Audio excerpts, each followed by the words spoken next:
Olá, sejam todos muito bem-vindos a mais uma edição da Mesa Quadrada, direto aqui da redação da Tribuna de Minas. Vamos falar de futebol, vamos falar do Corinthians, que venceu o Palmeiras e está aí a 6 jogos de terminar o campeonato, 6 pontos na frente do segundo colocado, muito perto de colocar a mão na taça. Não sei se concordam aqui, meus amigos, Bruno Keller, Leonardo Costa, Márcio Santos, bem-vindos, amigos, a mais uma edição da Mesa.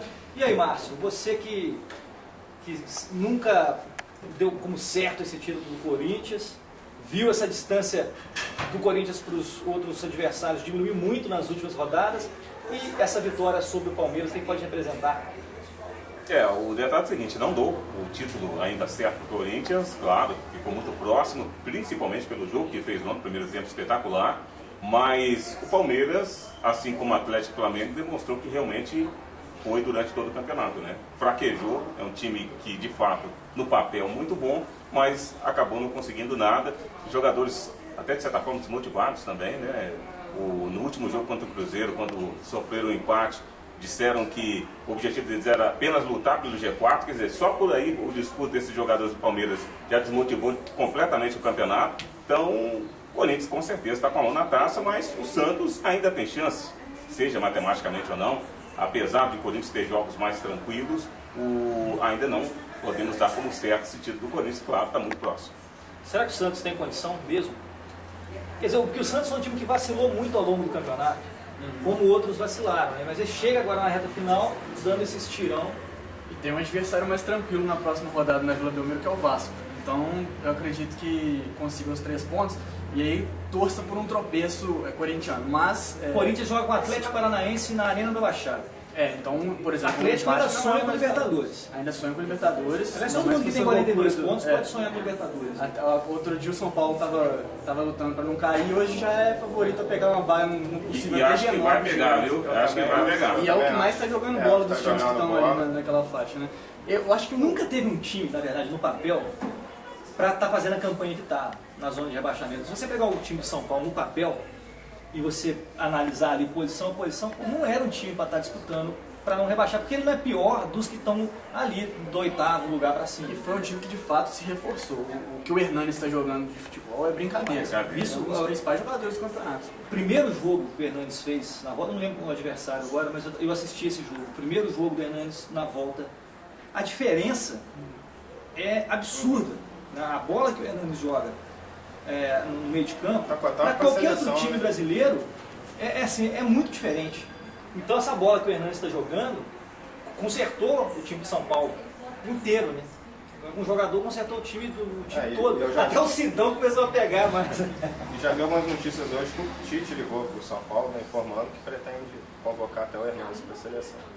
Esse é o detalhe, acho que é muito em cima da hora. Acho muito pouco provável o Hernanes entrar nessa lista aí para a Copa do Mundo. Tem 2 amistosos aí, de repente pode chamá-lo para esses 2 amistosos, mas eu acho que para a seleção, o Tite na verdade quer fazer um pouquinho de média, né? Para falar, não, pelo menos dê uma chance para o cara, mas acho que já está fechado o grupo da seleção, mas o Hernanes com toda certeza merece muito uma oportunidade. No caso de uma eventual lesão, né, desse time que o Tite tem praticamente fechado. Não, tem a lista também um cara desse, a lista dos 30, né? Então, de repente, pode entrar nessa lista. Ele é um cara que joga tanto de segundo volante, como o terceiro homem de meio campo, chuta com as 2 pernas, tem habilidade com as 2 pernas mesmo, é ambidestro.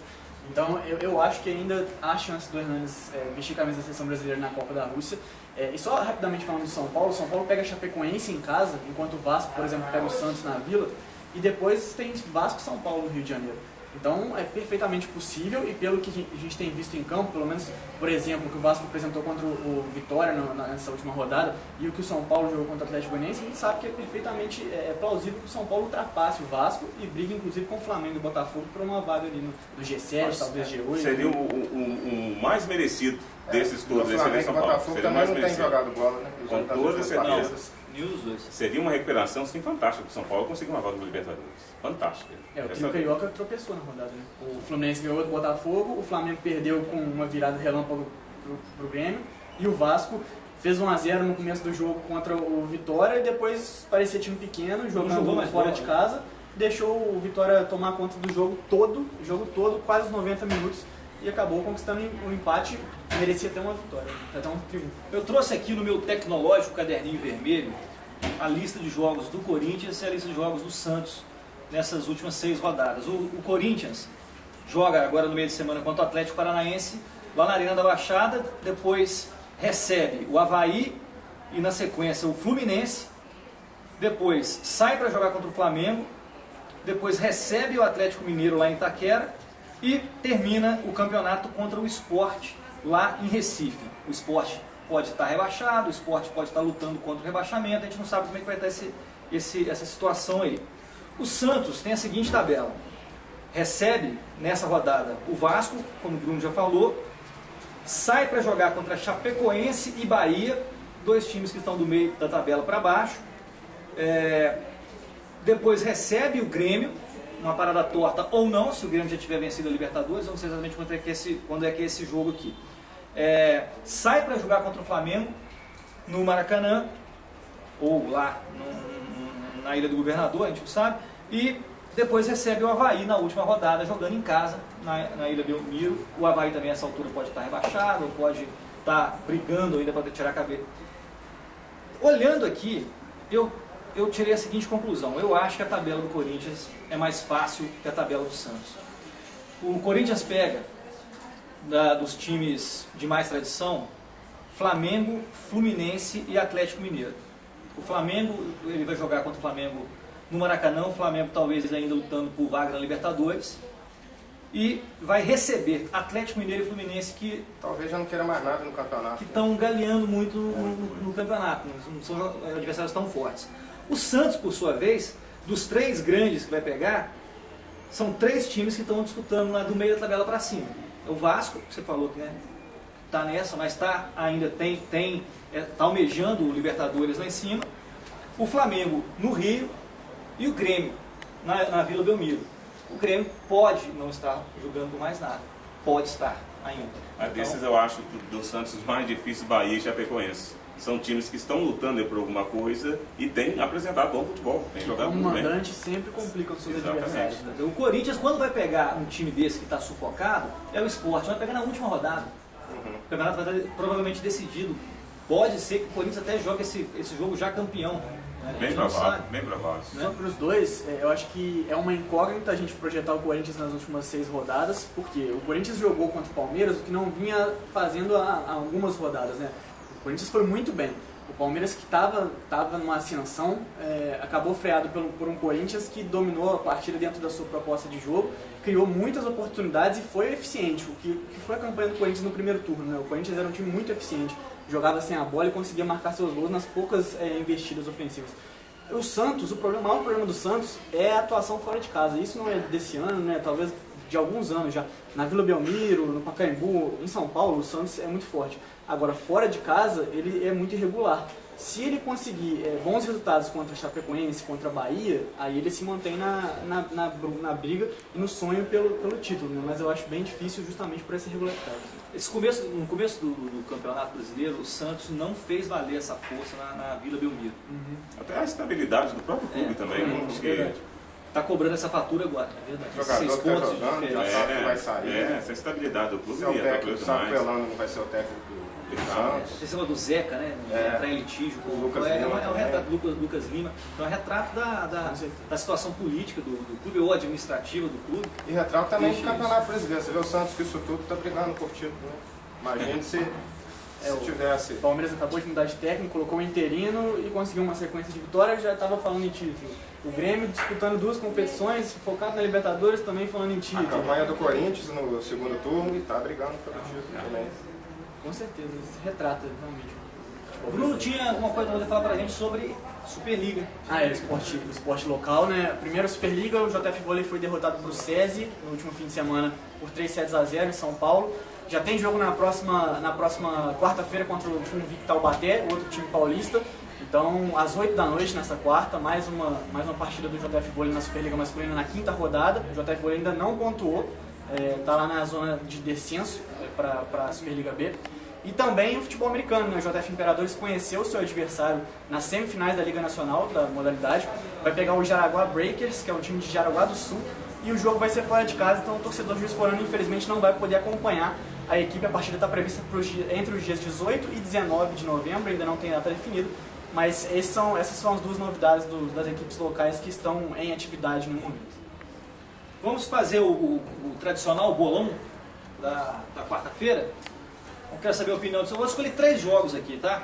3 jogos. Vou pegar um clássico da rodada que tem aqui, que é Flamengo e Cruzeiro.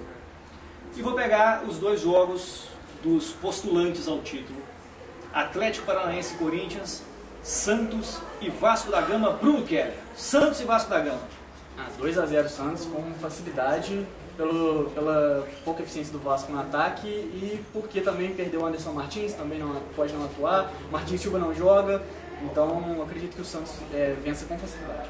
Léo. Santos, vencedor da partida, placar simples, 1-0. 1-0. E aí, Marcos? Talvez Prognóstico. com tanta facilidade, não. Acho que o Santos, por estar jogando em casa, por estar ainda brigando por alguma coisa, acho que dá o Santos. 1-0 ou 2-1. Eu vou junto com os meus amigos aqui. Eu acho que o Santos vence também. Acho que o placar de 2-0 do Bruno, um bom placar. Eu acho que vai por esse caminho aí. Atlético Paranaense e Corinthians. Na Arena da Baixada o jogo. Jogo difícil, mas 1-0 Corinthians, o 1-0 sempre do Corinthians. Eu aposto no empate, 1-1. Eu acho da Atlético Paranaense, até pelo que está, né, brigando ainda por alguma coisa, e um time que também pode mudar alguma coisa no campeonato. Eu acho que da Atlético Paranaense 1-0. Eu acho que vai ser um 0-0 bem feio, um jogo ruim. Torço pelo Atlético, mas acho que um 0-0 ali é o que vai acontecer. Flamengo e Cruzeiro. Repeteco da final da Copa do Brasil. Se for jogo ruim igual aquelas finais, coitado do telespectador que vai assistir esse jogo, vai ou de jogar? quem for pra... Rapaz, pergunta pro Profe. O Profe é que vai ter que responder isso aí pra torcida do Flamengo. Depois de ser esse jogo aí, no final de semana. Vou ficar em cima do muro, empate 1-1. 1-1. Homenagem ao meu amigo Ricardo Miranda, pé quente, 2-0 Flamengo no Cruzeiro. Não, eu também torço pelo empate, né? Eu acho que sempre tem que dar empate no jogo dele. 0-0, jogo bastante fraco. Então eu digo que ganha o Flamengo 3-0, 2 gols de Márcio Araújo e 1 gol de Pará, em homenagem ao meu amigo Márcio Santos. Por aqui nós terminamos Pode hoje. dar um parabéns antes de Claro, terminar? como não?